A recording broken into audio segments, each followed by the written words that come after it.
Hello friends, টেক্সারিং online চ্যানেলে আপনাদের সকলকে জানাই স্বাগতম। বিশাল বড় ঘোষণা এই মুহূর্তে লকডাউনে ছাড় নিয়ে মুখ্যমন্ত্রী মমতা বন্দ্যোপাধ্যায়ের তরফ থেকে এবং প্রধানমন্ত্রী নরেন্দ্র মোদীর তরফ থেকে গোটা রাজ্য এবং গোটা দেশ জুড়ে বেরিয়ে এসেছে বিরাট বড় খবর। লোকাল ট্রেন থেকে শুরু করে মেট্রো রেল, স্কুল, কলেজ, বিশ্ববিদ্যালয়, জিম, স্পা, পার্লার থেকে শুরু করে দোকানপাতি, বাজারহাট সমস্ত কিছুই খুলে যাওয়া নিয়ে রাজ্য সরকারের তরফ থেকে এক্ষুনি মাত্র বেরিয়ে আসলো একটা বিরাট বড় খবর। হ্যাঁ ফ্রেন্ডস, একদম ঠিকই শুনেছেন, আনলক নিয়ে বড় সিদ্ধান্ত ঘোষণা সরকারের। তো চলুন জেনে নিই কেন্দ্র সরকার এবং রাজ্য সরকারের তরফ থেকে এই মুহূর্তে লকডাউন খুলে দেওয়া নিয়ে কি জানানো হয়েছে। এই মুহূর্তের সবচেয়ে বড় খবরে লকডাউন নিয়ে কি জানানো হয়েছে জানবো আজকের এই ভিডিওতে। তার আগে আপনাদের কাছে একটা ছোট্ট রিকোয়েস্ট, আমাদের চ্যানেলটিকে সাবস্ক্রাইব করে পাশের বেল আইকনটিকে বাজিয়ে রাখবেন এই রকমই লেটেস্ট আপডেট সবার প্রথমে পাওয়ার জন্য।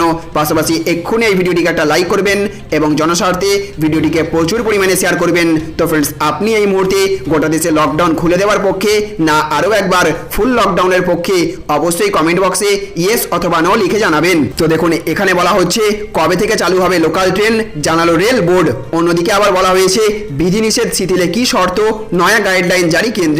অন্যদিকে আবার বলা হয়েছে কমে এসেছে সংক্রমণ, মহারাষ্ট্রে শুরু হয়ে গেল আনলক পর্ব। অন্যদিকে আবার বলা হয়েছে দুপুর 12টা থেকে 4টে পর্যন্ত খোলা থাকবে খুচরো দোকান, জানালেন মমতা বন্দ্যোপাধ্যায়। অন্য আরও একটি আপডেটে বলা হয়েছে দিল্লিতে শপিং মল, বাজার খুলবে জোড় বিজোড় তারিখে, 50% যাত্রী নিয়ে চলবে মেট্রো রেলও। অন্যদিকে আবার বলা হয়েছে তামিলনাড়ুতে লকডাউনের মেয়াদ বাড়ল 14 জুন পর্যন্ত, কিছু ক্ষেত্রে ছাড়ের সিদ্ধান্ত। অন্যদিকে আবার বলা হয়েছে ধীরে ধীরে আনলক প্রক্রিয়া নয়, লকডাউন উঠতেই অফিসে 100% হাজিরার নির্দেশ গুজরাট সরকারের। অন্যদিকে আবার বলা হয়েছে সুস্থ হতেই দিল্লিতে ধাপে ধাপে আনলক, খুলছে দোকান বাজার। তো বিস্তারিতভাবে বলা হচ্ছে লকডাউন থেকে ধীরে ধীরে আনলকের পথে হাঁটলো দিল্লি। মুখ্যমন্ত্রী অরবিন্দ কেজরিওয়াল জানিয়েছেন যে রাজধানীতে লকডাউনের বিধিনিষেধ থাকলেও নিয়ম এবার কিছুটা শিথিল হবে। রাজধানীর এই পর্বের আনলকে জোড় এবং বিজোড় সংখ্যায় খোলার অনুমতি মিলবে সমস্ত শপিং মল, রাস্তার দোকানের। সরকারি এবং বেসরকারি খোলা রাখা হবে। সেক্ষেত্রে বেসরকারি অফিসে 50% কর্মী উপস্থিত থাকতে পারবেন। সরকারি অফিসের গ্রুপে কর্মীদের জন্য 100% এবং গ্রুপ বি কর্মীদের জন্য 50% উপস্থিতি থাকতে পারবে। এছাড়াও 50% যাত্রী নিয়ে মেট্রো চালু হবে দিল্লিতে। যদিও নিয়ম শিথিল করার পাশাপাশি করোনার তৃতীয় ঢেউ মোকাবিলার জন্য এখন থেকেই তৈরি হচ্ছে কেজরিওয়াল সরকার। আনলকে আর যে ক্ষেত্র ছাড় পাচ্ছে সেগুলি হলো স্ট্যান্ড অ্যালোন দোকানগুলি সারাদিন খোলা রাখা যাবে, ই কমার্স পরিষেবা চালু থাকবে। অন্যদিকে সোমবার থেকে আনলক প্রক্রিয়া শুরু করছে মহারাষ্ট্র। 5 দফায় আনলক প্রক্রিয়া শুরু হবে সেখানে। নির্ধারিত 18টি জেলায় রেস্তোরাঁ, মল, সেলুন, সিনেমা হল, দোকানপাট সবকিছুই খোলা থাকবে। তবে মুম্বাইয়ের লাইফলাইন লোকাল ট্রেন এখন বন্ধই থাকবে। অন্যদিকে আবার বলা হয়েছে রাজ্যে করোনা সংক্রমণ কিছুটা শিথিল হতেই কঠোর বিধিনিষেধের কিছুটা হলেও শিথিলতা আনলো রাজ্য সরকার। নবান্নে বৈঠক করে মুখ্যমন্ত্রী মমতা বন্দ্যোপাধ্যায় জানিয়েছেন খুচরো বিক্রেতাদের দোকান এখন থেকে খোলা থাকবে দিনে 4 ঘন্টা, দুপুর 12টা থেকে বিকেল 4টে পর্যন্ত। পাশাপাশি 15 জুনের পর থেকে নির্দিষ্ট শর্ত মেনে হোটেল, রেস্তোরাঁ এবং শপিং মল খোলার অনুমতি দিয়েছেন। এই শিথিলতা পরিস্থিতিতে স্বাভাবিকভাবে প্রশ্ন উঠছে কবে থেকে চালু হবে লোকাল ট্রেন। কারণ এই লোকাল ট্রেনের সাথে যেমন সাধারণ মানুষের যোগাযোগ ব্যবস্থা বহুলাংশে নির্ভরশীল, ঠিক তেমনি অনেকের রুটি রোজগারও নির্ভর করে এই লোকাল ট্রেনের উপর। আর এই লোকাল ট্রেন কবে থেকে চালু হবে তা নিয়ে মুখ খুলল রেল বোর্ড। পুনরায় লোকাল ট্রেন চালু হওয়া নিয়ে ইতিমধ্যে রাজ্য এবং রেল বোর্ডের তরফে চাপানোতর তৈরি হয়েছে। রেল বোর্ডের তরফ থেকে কার্যত রাজ্যের ঘাড়েই বল ঠেলেছে। রেল বোর্ডের চেয়ারম্যান সুনীত শর্মা জানিয়েছেন ভোট পর্ব মিটে যাওয়ার পর রাজ্য সরকারের তরফ থেকে রেল বোর্ডের কাছে আবেদন করা হয়েছিল লোকাল ট্রেন বন্ধ রাখার জন্য। সেই আবেদন মতো বন্ধ রাখা হয় লোকাল ট্রেন। তবে রেল মন্ত্রক পুনরায় লোকাল ট্রেন চালু করার জন্য পুরোপুরি তৈরি আছে। এখন রাজ্য সরকার যেদিন বলবে সেই দিনই পরিষেবা চালু হয়ে যাবে।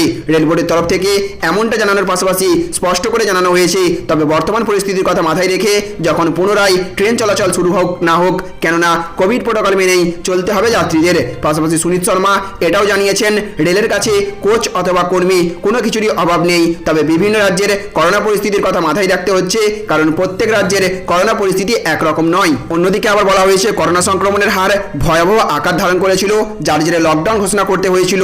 লকডাউনের জেরে গুজরাটে করোনা সংক্রমণ কমতে শুরু করেছে। আর তারপরেই গুজরাট সরকার বেসরকারি এবং সরকারি অফিসে 100% কর্মী নিয়ে কাজের নির্দেশ দিয়েছে। গুজরাট সরকারের পক্ষ থেকে জানানো হয়েছে 7 জুন থেকে সমস্ত সরকারি এবং বেসরকারি সংস্থায় 100% কর্মী নিয়ে কাজ করতে হবে। অন্যদিকে আবার তিনি জানিয়েছেন গুজরাটের 36টি শহরের দোকান সকাল 9টা থেকে বিকেল 6টা পর্যন্ত খোলা থাকবে, রাত 10টা অবধি রেস্তোরাঁ থেকে খাবার নিয়ে যাওয়া যাবে। তবে 11ই জুন অবধি রাত 9টা থেকে বিকেল ভোর 6টা পর্যন্ত নাইট কারফিউ জারি করা হবে। তাহলে ফ্রেন্ডস বুঝতে পারলেন, একদিকে যেমন মুখ্যমন্ত্রী মমতা বন্দ্যোপাধ্যায়ের তরফ থেকে লকডাউনে আস্তে আস্তে ছাড় দেওয়ার সিদ্ধান্ত নেওয়া হয়েছে, তেমনি পাশাপাশি দেশের বিভিন্ন রাজ্যেও ইতিমধ্যে আস্তে আস্তে আনলক প্রক্রিয়া শুরু করে দেওয়ার ঘোষণা করা হয়েছে, যার ফলে বন্ধ থাকা সমস্ত কিছুই একটার পর একটা খুলতে শুরু করছে। গোটা দেশেই এবার সমস্ত কিছুই আস্তে আস্তে খুলে যাওয়ার নির্দেশিকা প্রকাশ করেছে কেন্দ্রীয় স্বরাষ্ট্র মন্ত্রক। এমনকি দিল্লিতে মেট্রো রেল পরিষেবা চালু করে দেওয়া হচ্ছে, তবে কলকাতায় এখনো পর্যন্ত মেট্রো রেল পরিষেবা এবং লোকাল ট্রেন পরিষেবা বন্ধই থাকছে। যদিও রেলের তরফ থেকে স্পষ্টভাবে জানিয়ে দেওয়া হয়েছে, রাজ্য সরকারের তরফ থেকে সবুজ সংকেত পাওয়ার পরেই তারা লোকাল ট্রেন চালাতে শুরু করবে। তো ফ্রেন্ডস, আপনি কি মনে করেন এই মুহূর্তে রাজ্য সরকারের তরফ থেকে গোটা রাজ্য জুড়ে লোকাল ট্রেন পরিষেবা চালু করে দেওয়ার অনুমতি দিয়ে দেওয়া দরকার নাকি দরকার নয়? অবশ্যই কমেন্ট বক্সে ইয়েস অথবা নো লিখে জানাবেন। পাশাপাশি করোনা সংক্রমণের কথা মাথায় রেখে কেন্দ্র সরকারের তরফ থেকে এত তাড়াতাড়ি আনলক প্রক্রিয়া শুরু করা কি আদৌ দরকার, নাকি এখনো কয়েকদিন সংক্রমণকে আটকে রাখতে লকডাউনের বিধিনিষেধ জারি রাখা দরকার বলে আপনি মনে করেন? অবশ্যই আপনার মতামত কমেন্ট বক্সে লিখবেন। আর আপনাদের কাছে অনুরোধ, অবশ্যই সর্বদা মাস্ক পরবেন, সামাজিক দূরত্ব বজায় রাখবেন। তো ফ্রেন্ডস, এই ছিল আজকের গুরুত্বপূর্ণ আপডেট। ভিডিওটি ভালো লাগলে লাইক করবেন, জনস্বার্থে প্রচুর পরিমাণে ভিডিওটি শেয়ার করবেন। Thank you friends, thank you for watching. पिछले हफ्ते से हम लोगों ने अनलॉक करने की प्रक्रिया शुरू की थी। ये ज़रूरी है कि अगर कोरोना की स्थिति बेहतर हो रही है तो अर्थव्यवस्था को वापस पटरी पे लाना भी बहुत ज़रूरी है। पिछले हफ्ते हमने कंस्ट्रक्शन वर्कर्स और फैक्ट्री, ये दो सेक्टर्स खोले थे। पिछले एक हफ्ते से कंस्ट्रक्शन एक्टिविटीज़ और फैक्ट्री दोनों खुले हुए हैं, लेकिन कोरोना की स्थिति अभी कंट्रोल में है। पिछले 24 घंटे में लगभग 400 के करीब केस आए हैं, 500 से भी कम हो गए अब केसेस। 400 के करीब केसेस आए हैं और 0.5% के करीब पॉजिटिविटी बची है, संक्रमण दर बची है। तो स्थिति काफ़ी कंट्रोल में है और भगवान करे ऐसे ही कंट्रोल में रहे। तो ये वाला जो लॉकडाउन पिछले हफ्ते ऐलान किया था वो सोमवार को सुबह 5 बजे तक है। उसके आगे भी लॉकडाउन जारी रहेगा, लेकिन काफ़ी सारी और एक्टिविटीज़ में रियायत दी जा रही है, उनको खोला जा रहा है। एक तो जितने बाज़ार हैं, मॉल्स हैं, उनको खोला जा रहा है ऑड इवन के बेसिस पे, कि आधी दुकानें एक दिन खुलेंगी, आधी दुकानें दूसरे दिन खुलेंगी, आधी दुकानें एक दिन, आधी दुकानें दूसरे दिन। 10 बजे से सुबह 10 बजे से शाम को 8 बजे तक दुकान नंबर के हिसाब से, ऑड इवन के हिसाब से दुकानें खोली जाएंगी। दूसरा, जितने दिल्ली में सरकारी दफ्तर हैं, उन सरकारी दफ्तरों में ग्रुप ए ऑफिसर्स जो हैं वो 100% काम करेंगे और ग्रुप बाकी उसके नीचे वाले जो हैं वो 50% काम करेंगे। लेकिन जो एसेंशियल सर्विसेज में काम करने वाले कर्मचारी हैं वो 100% काम करेंगे और हर एचओडी डिसाइड करेगा कि किसको एसेंशियल सर्विस कहना है और किसको 50% करना है और किसको 100% करना है।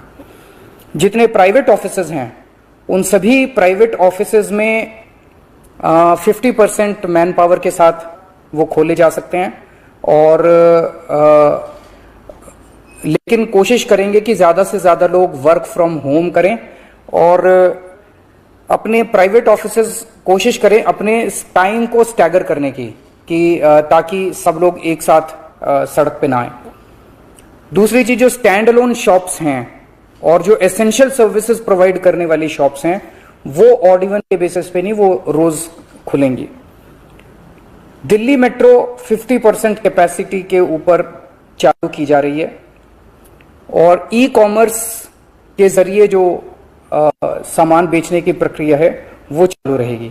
तो मोटे मोटे तौर पे ये चीज़ों की रियायत दी जा रही है और मैं उम्मीद करता हूं इसके बाद देखेंगे कि आने वाले हफ्ते के अंदर भी कोरोना की स्थिति अगर काबू में रही तो और कई सारी एक्टिविटीज को फिर उसके अगले हफ्ते खोलेंगे। थर्ड वेव कहा जा रहा है, एक्सपर्ट्स कह रहे हैं कि थर्ड वेव आएगी, कब आएगी, कितनी भयावह होगी, इसके बारे में किसी को कोई जानकारी नहीं है।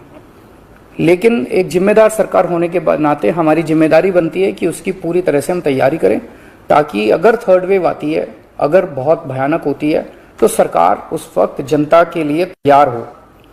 इसकी तैयारियां पूरे जोर शोर से दिल्ली सरकार के अंदर चल रही हैं और कल लगभग 6 घंटे तक मैंने 2 अलग अलग मीटिंग ली, एक्सपर्ट्स के साथ बात की, जिन ऑफिसर्स ने अभी कोरोना के दौरान काम किया था उनके साथ बात की। हमने 2 कमिटीज़ बनाई हैं, उन दोनों कमिटीज़ के साथ मैंने बहुत डिटेल में चर्चा की।